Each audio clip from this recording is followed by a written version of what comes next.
Parker probe. Read about it? Oh, boy, you want to keep that up.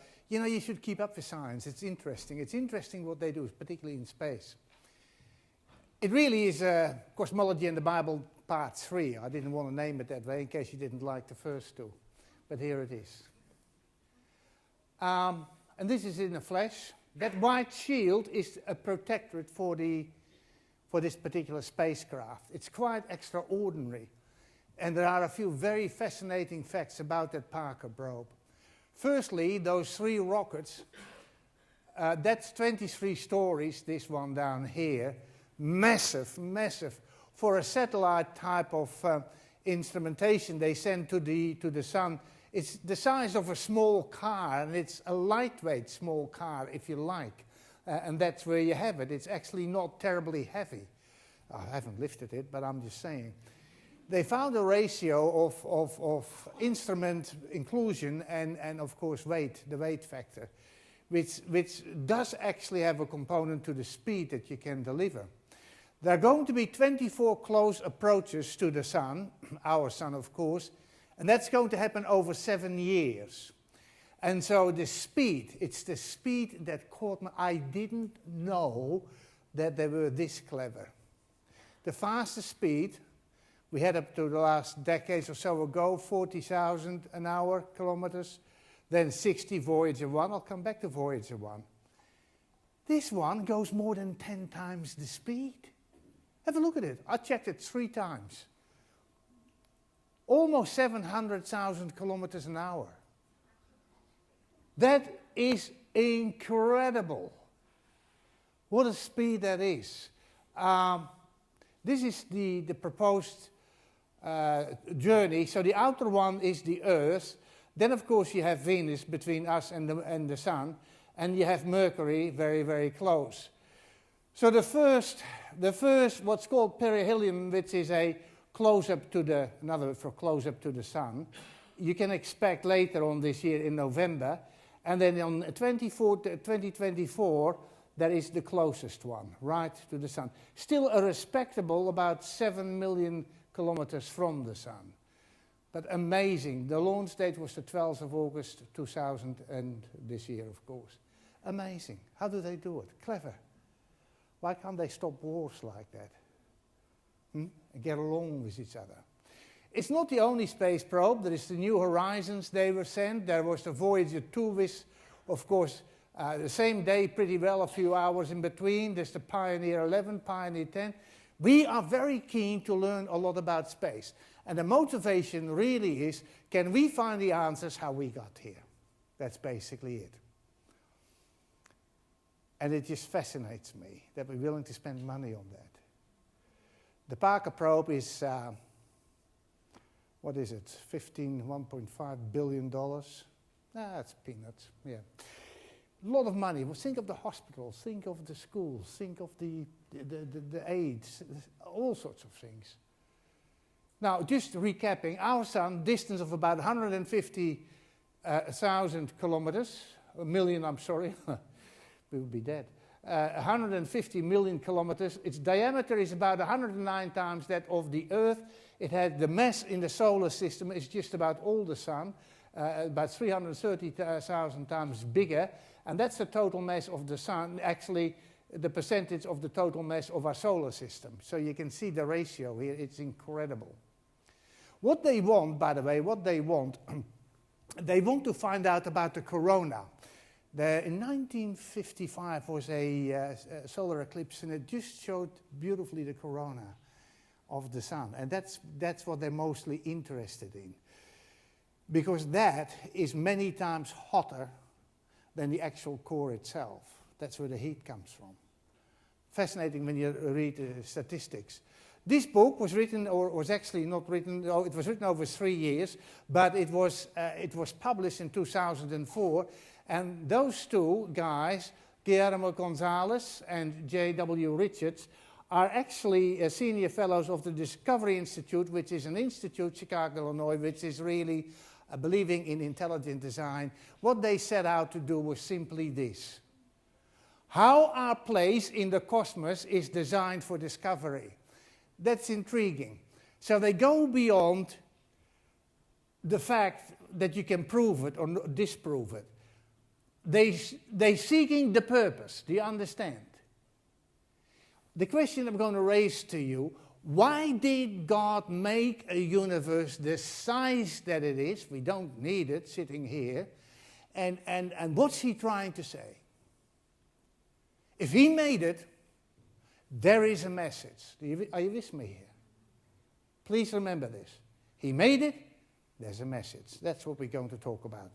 They wrote a book, and it's quite an interesting book, and you can Google them and you get some nice interviews.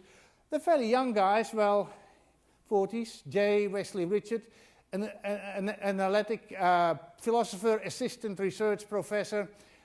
These guys come with, particularly him, Guillermo Gonzalez, astrophysicist. They both are senior fellows at the Discovery Institute, Center for Science and Culture. These guys are well equipped to have a broad view of the realities that they're trying to verbalize in their book. It's really fascinating. Both good speakers. Should get them here. The fact that the conditions necessary for life, have a look at this. The fact that the conditions necessary for life exist on even one planet is a statistical miracle.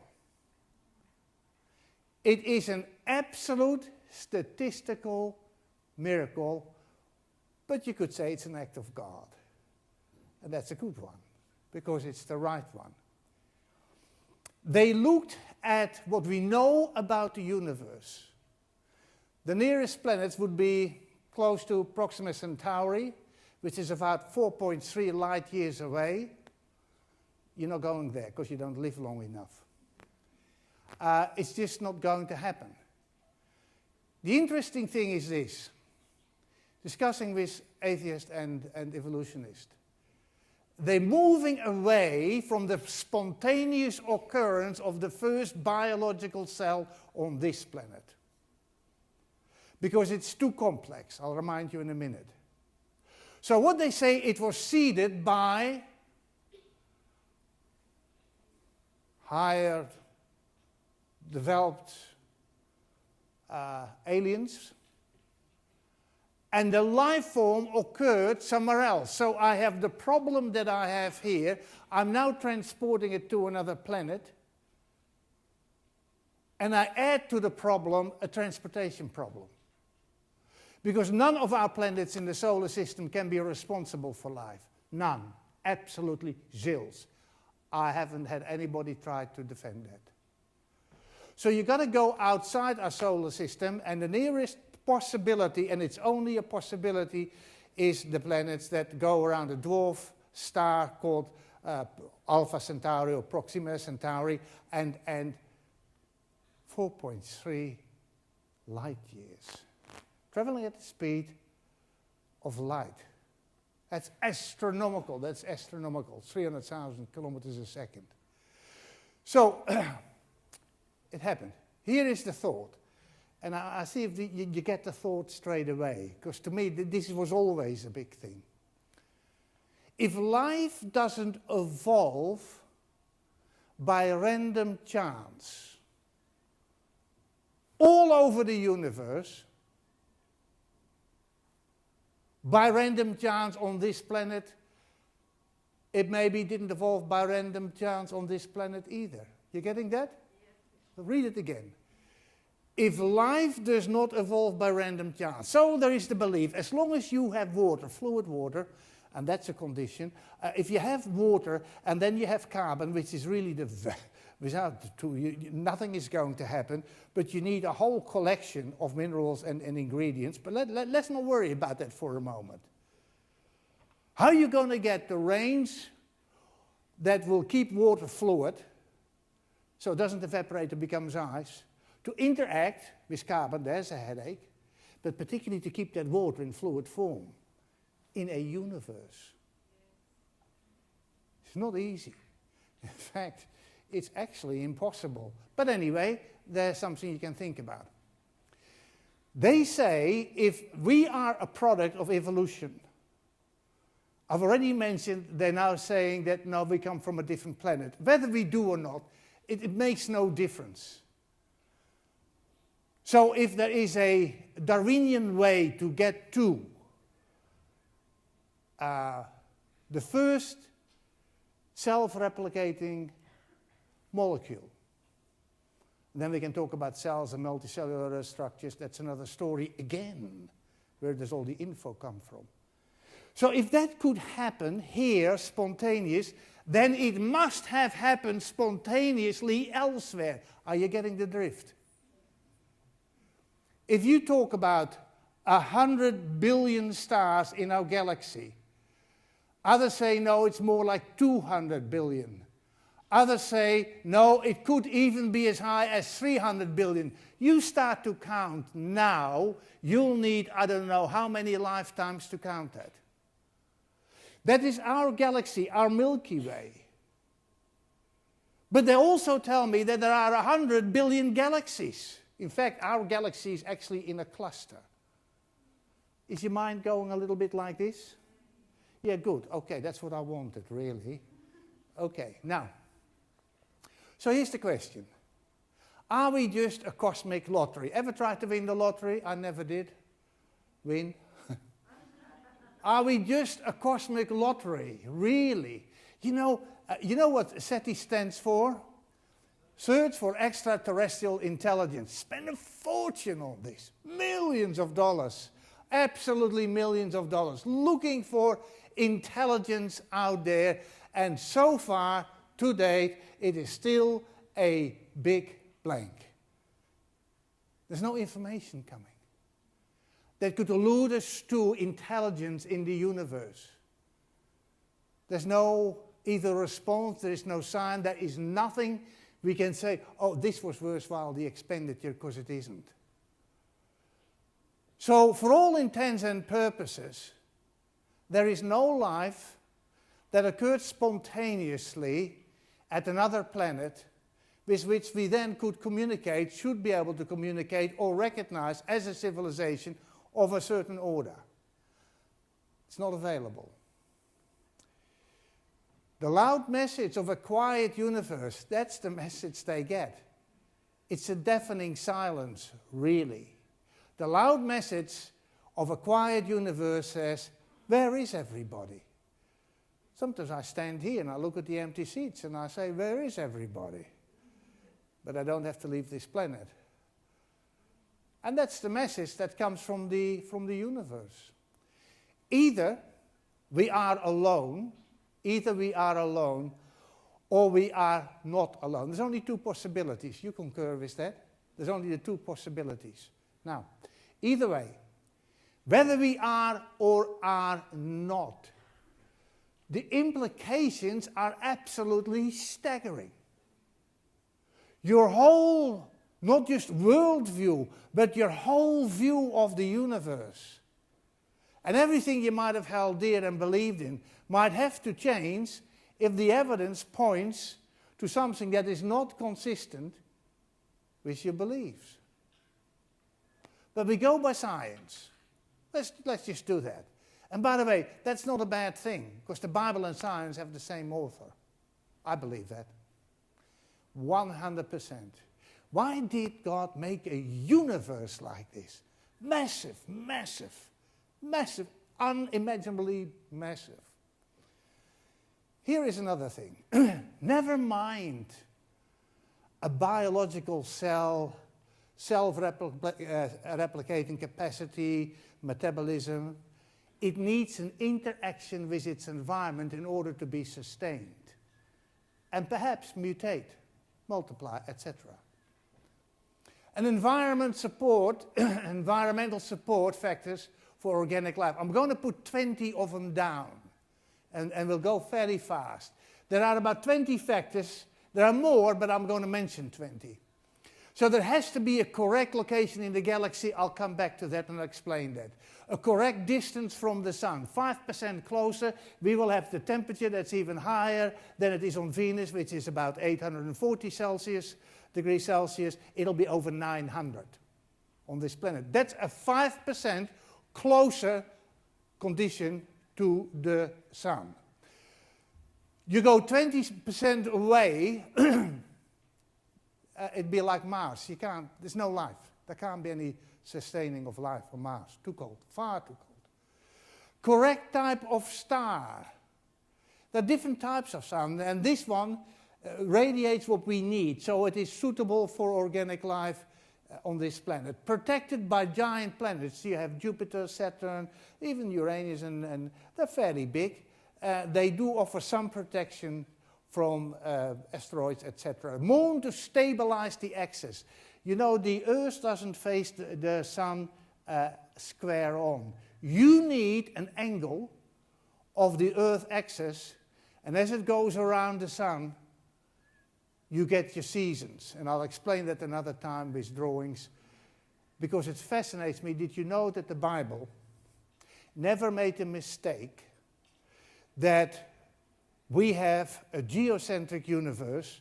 That means that everything goes around the Earth. Yeah? That's not true. We live in a heliocentric solar system. And it was, I'll show you the guys that came up with this. You're talking almost the middle of the 16th century when they discovered Copernicus, I'll show you in a minute, came up with the realization without any telescopes, he could tell by the shadows of the moon the positions of the other planets. He could tell it is us that is moving around the sun. That was very clever of him to do that. He wrote a book about that, the revolutionary book. He wrote that book and nobody looked at it for 300 years. But of course he had others that picked up his theory. So very important. We're going to talk about that perhaps some more. The moon to stabilize the axis is absolutely important because we rotate around our axis once every day, as you know. We travel at an incredible speed, at about 100,000 kilometers an hour around the sun. Massive, massive. Terrestrial planet, you know, I mentioned some of the bigger ones like Jupiter, Uranus, and some of the others. They are not solid rock, they gas. Condensed gas, nevertheless gas. We have to be the right size. Let me go back to that. The right size is important. If we are too small, the electromagnetic spectrum will be the magnetic field will be too weak. And radiation from the universe will kill off any organic life as we know it.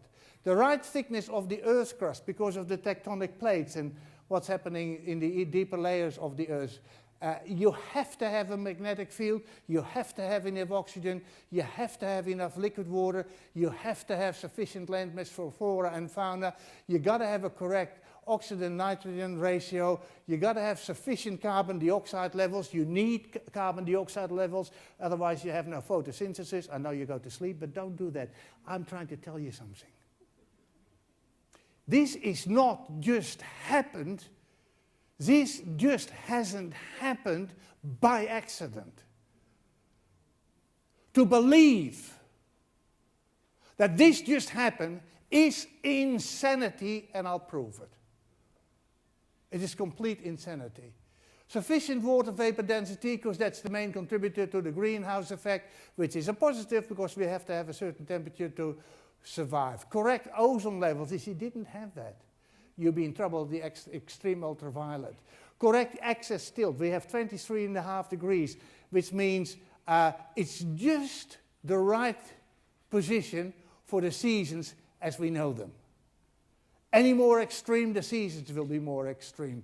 The correct speed of rotation, we do that in 24 hours. If it was too fast, it would negatively affect any flora, which means it'll affect you as well, because we gotta eat. The right gravitational condition, not too strong, you know, what does the commercial say? Not too heavy, not too light, that's how it is. The right speed of orbit, as I said, 100,000. All necessary minerals and elements, these are just 20 factors that we gotta have. Now, when you try to set them in a range of possibility, your average would be about a 10% variation, and we would survive. Now, what that means then is this. Have a look at this. 1, 2, how do you pronounce it? These are 20 factors within a 10% range. You can work it out later on. Love you to do that. I didn't, but the source is good. That is 1 in 1,000 trillion. Okay, that's 1,000, that's a million, a billion, a trillion, 1,000 of them. Or in my calculation, that would be then 10 to the 14th, the power of 14. Huh? Well, minus 14, yeah. Okay, I should have put that in. Okay, can you see the chances of 20 factors that must be there for you to even sit here, for you to exist? And we're not talking about God yet. All of these things have to be on the one planet. Are you with me here? This is it. If you think that is a headache, look at the Milky Way here. That's the Milky Way. You see those spiral arms, because that's what it does. It's in a spiral motion. That is the portion of the galaxy where we are. I'm not sure where, but this is about the only portion, not too close to the center, not too far from the borders. It is the ideal spot for life on a planet, being a planet, and it is an ideal spot for maximum observation, which is incredible. Any deeper to the center, you see very little or nothing. Even closer to the borders, you would be in trouble. Of course, this is from that end to that end is about 100,000 light years. That's about 20,000 light years. I've just stretched it a bit, but that's basically the distances we talk about. William Lane Craig is an analytic philosopher and theologian and Christian apologist. He said this, a physical necessity, or by chance alone, is unsatisfactory in explanation for the fine-tuning of matter that has to find place. The necessity of fine-tuning does not cause the motion or the process of fine-tuning. It doesn't. Then the only other option you have is coincidence. Coincidence? The only possibility, he says, the only possibility that the Creator put in these necessary conditions. Now that makes sense. But even if you don't want to accept that, how are you going to explain that? It's just not explainable. The first consideration is what we're looking at here. That's the first. The second consideration is the first biological self-replicating cell. The odds of one occurring spontaneously, no matter how much time you want to use, is 10 to the power of 160, which is incredible. 10 to the power of 50 is you're in fairyland. It's not a reality, it's rejected. Anywhere, everywhere, anytime. So you have to have this consideration, and you have that consideration, and learn to live with it, then try to believe it all happened. Do you understand what I'm saying? I hope it helps. When they get difficult with you and they look at you that you believe in creation as if you're not feeling well or not being well or you have a reduced intellect, put that in your mind. Okay. He said, Guillermo Gonzalez, there is something about our universe that cannot simply be explained by the impersonal forces of nature and atom colliding with atoms. Oh, I think that's beautifully said. You have to reach for something beyond the universe to try to account for it. The universe, as we see it, points beyond itself. That's the reality. When you're aware of the components we just outlined, it has to. It simply has to. There he is, Nicholas Copernicus, Galileo Galilei, Johannes Kepler, and Isaac Newton. You know something about these four guys? They are the fathers of modern medicine. 16th, 17th century. They are the forefathers of modern medicine. They are the forefathers of modern science. Modern science comes from their minds and was developed. They believed, all of them believed in the Bible. They did. They were Bible-believing scientists. And all believed, in regards to the universe, that the universe was a product of a mind. And this is the thing. So you're looking at the universe. With what mind are you looking at the universe? I would recommend a Bible that makes certain statements, and I'll show you them. If you put your faith there, you know what you're looking for in the universe. And you'll find it, hopefully. And that's how it works. Albert Einstein, agnostic, I suppose. The most incomprehensible thing, he said, the most incomprehensible thing about the universe is simply this: it is comprehensible. Work that one out. It's Einstein, so hey, I didn't say that, but I know what he meant. How can I find that degree of order in an expanse like a universe?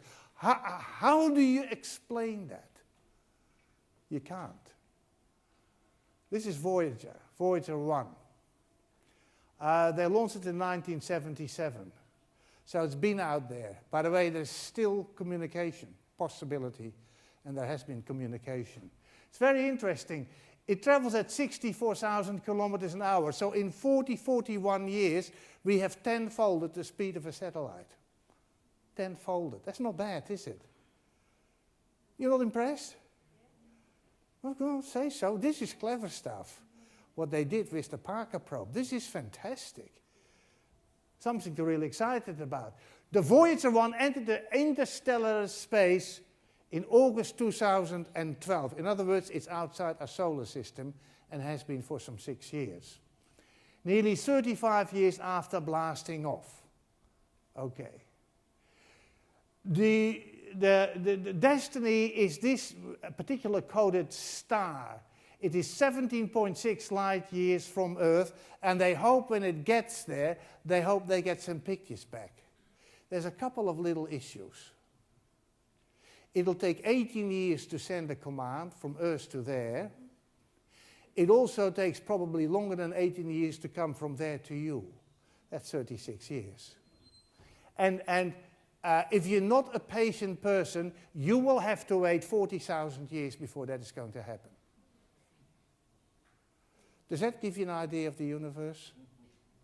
If that doesn't, what will? I have a question for you. This is a selfie of planet Earth. Yes, it is. The order was given. Oh, this is Valentine's Day, isn't it? I never forget it, do I, honey? Where are you? Yeah. 6 billion kilometers away. The light here that you see is from the sun. It's a genuine photograph. And of course it's 18 years old. Where is planet Earth? Tell me. Can you see it? Yeah? Here we go. We're here. There's no other planet anywhere near us. But there it is. It still is about 1.4 billion kilometers from Pluto. And it took this photograph. Fantastic. Now look at that, look at that. That is where you live. That's where you go to church. That is where you are born. That is where you work. This is where your parents were born or maybe buried. This is where your kids grow up. This is your place of living. You know, there's a crazy issue here. When you look at the insignificance of that, it's barely a pixel of this particular photograph. It's 18 years old. I want to talk about this. Carl Sagan, who passed away too early, 62, 63, American astronomer. He's not a believer in God. But he wrote a book, The Pale Blue Dot, a vision of the human future in space. And he said these words, and I think they're worthwhile considering. The Earth is a very small stage. Did you see how small it was? In a vast cosmic arena. Think of the rivers of blood spilled by all those generals and emperors so that in glory and triumph they could become the momentary master of a fraction of a dot. They are crazy. Make America great again. Really. What does that in the equation of time and place? Any ambitions? And I think at the bloodthirstiness of Adolf Hitler, of Joseph Stalin, despicable murderers that they were. And there have been the cruelty, the maldistribution of resources, where people are just starving and nobody lifts a finger. It still happens. There are many people who do. You think about that. He said this, think of the endless cruelties visited by the inhabitants, upon inhabitants of course, of one corner of this pixel on the scarcely distinguishable inhabitants of some other corner. Crazy. How frequent their misunderstandings, how eager they are to kill one and another, how fervent their hatred. When you realize where you live, stop getting excited and hot under the collar. Realize who you are, where you are. Think of the psalmist. How come you're mindful of us? What is man? That you're mindful of him. Let's look at some other reality. That's not the greatest reality. Here is the same space again. When I saw that photograph, it humbled me. It said, I am not important. Sorry, and neither are you. Other than the intrinsic value that has been placed upon you. That's the only value you are, the only value you have. The intrinsic value that someone put on you. And the value correlates to the one who puts it on you. Look at this. About 2,000 years ago. I don't understand this. I preach it. The God who created this planet, the solar system, the Milky Way, the cluster of the galaxies that we're in, the actual whole universe. If you worked out 100 billion stars in this galaxy, 100 billion galaxies, you get something like 10 to the power of 22 stars that are there. Crazy. And now I want to show you some Bible text that you may know what you believe or who you believe. And to me, what it did for me is I should be more committed than I am. There's nothing else worth living for. But anyway, so he comes like that. Then he has a ministry. He grows up and he has a ministry. He's here for about 33, 34 years. He has a ministry. It's 3.5 public ministry as the Messiah. Then ultimately there is the ignominious death of a cross. He comes to this little pixel in a universe so vast that none of us, not individually or collectively, can fathom that. I tell you what makes that so magnificent. Really, the fact that he did that God became man, so God creates, then he becomes man, he does what he does, he goes back, he's God, he was always God, but he takes upon him his divine vesture again, and he retains his humanity because it was so significant. It's an incredible story. It is an unbelievable story, but true. Why did God make such an enormous universe? Well, I think he's trying to tell you something. Filled with astounding numbers of stars and uninhabited planets. Look at Isaiah. Lift up your eyes. Look at the heavens, he says. Who created all these? The answer, he did.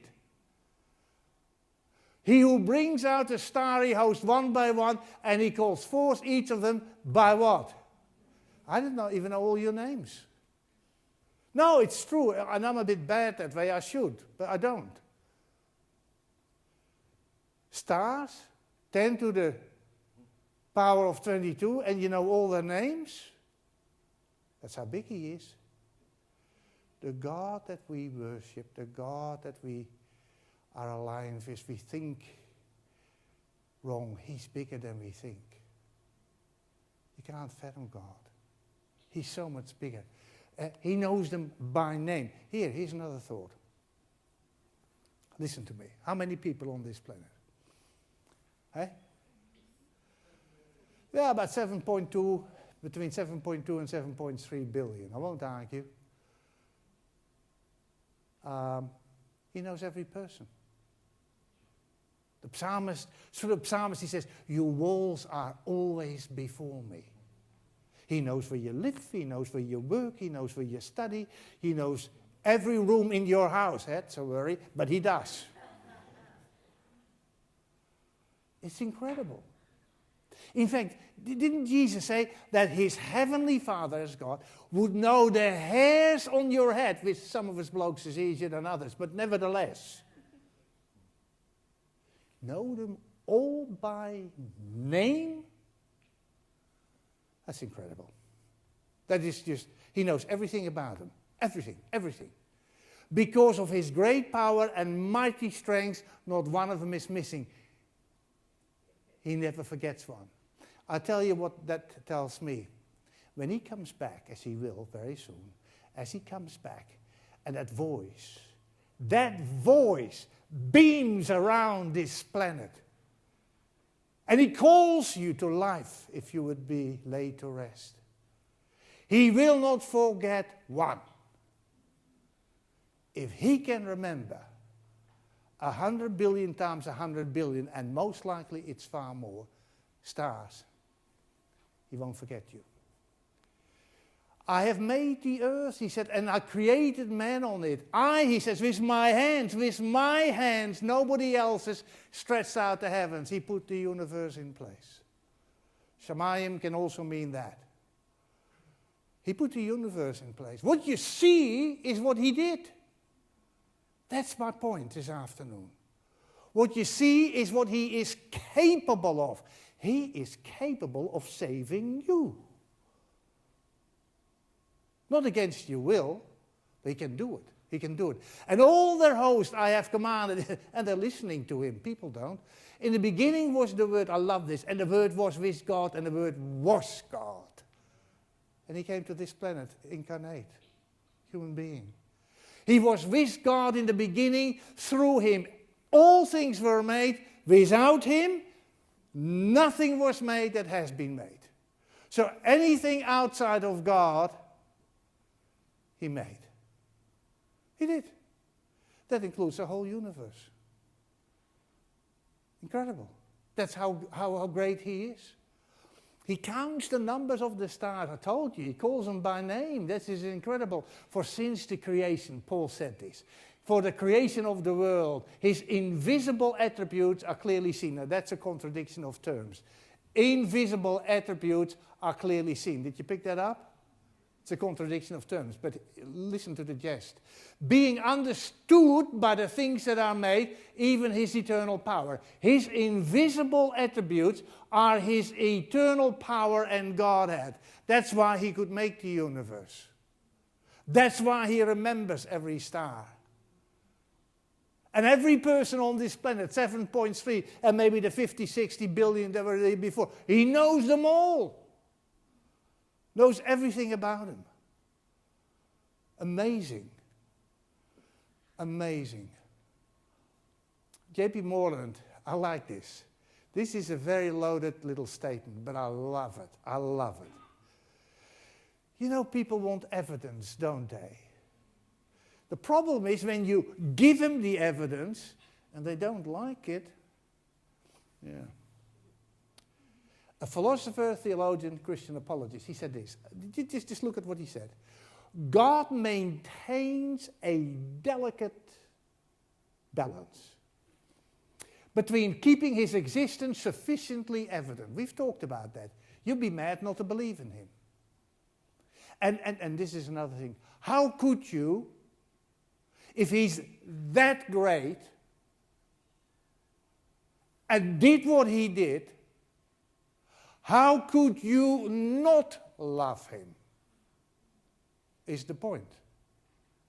How could you not? Think about it. Between keeping his existence sufficiently evident so people will know he is there. Science says he's there. And yet hiding his presence enough so that the people who want to choose to ignore him, they can do it. You know, people say, I haven't seen him. You seen him? I haven't seen him. Therefore he's not there. Stupid. No, really, this is not sensible. I'll give you another text in a minute. This way, their choice of destiny is really free. Here is the point. This is the point. If you're not going to believe in him, with everything that he teaches and everything that he's done for you, everything he wants you to be, if you don't believe in him, you have chosen not to believe in him. That's the argument this afternoon. You have chosen not to believe in him. You have no argument in a judgment. Fair enough? Fair enough. Okay. Now here's another one.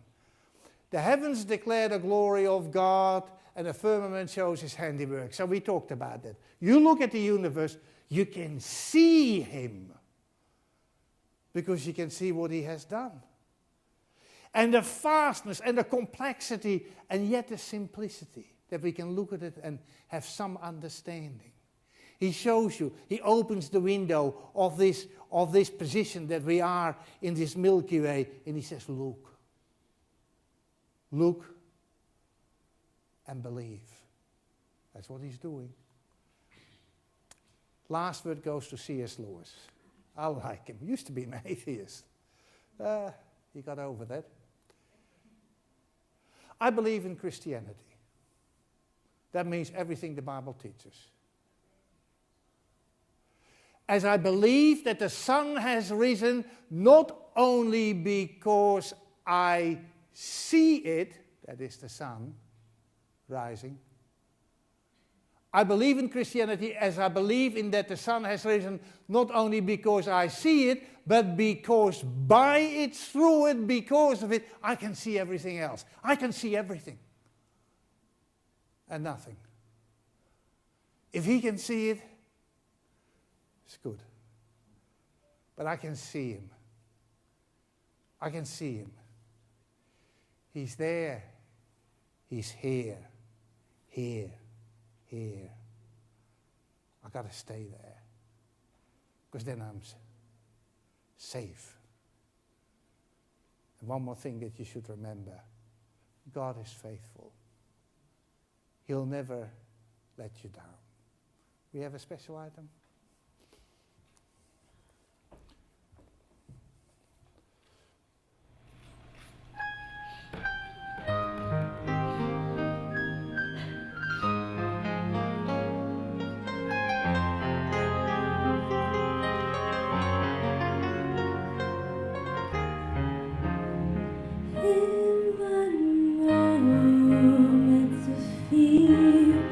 Through every pain,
Thank you, Miriam. That was just beautiful. Love the voice, love the passion, love the message.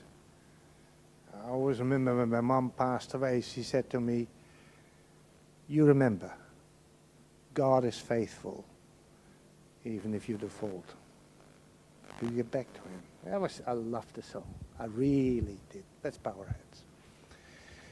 Heavenly Father, we thank you for being here amongst our midst. What greater privilege, the God of the universe, and a God that is always, always faithful. Your grace has been abundant in our lives. And it's true, as the song says, we haven't always believed you. Forgive us for that, and we know you do and you will. But Lord, as we have studied your word and the whole reality that surrounds us, we can be bold in saying that you are the creator. Everything came from your hand. And we thank you for that message, for that knowledge, for that security and surety.